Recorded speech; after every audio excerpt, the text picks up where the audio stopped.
Dynamic crowdfunding. Campaign types. There are two kinds of campaigns you can create: scheduled campaigns and target campaigns. A target campaign sets a fundraising target and will remain active until the target is reached. You can choose whether or not to make your progress towards the target visible to users. A scheduled campaign, however, does not work towards a specific fundraising goal. Instead, it will run indefinitely, and you can activate it to be live on certain days or hours.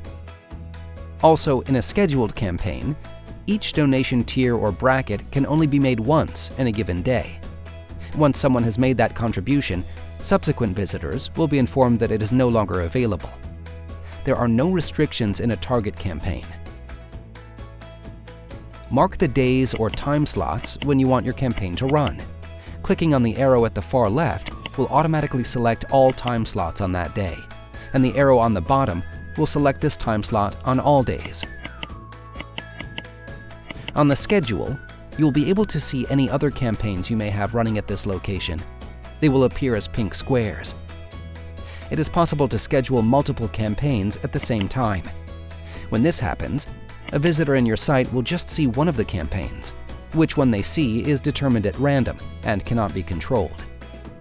Click Next to save your options and move on to the next stage.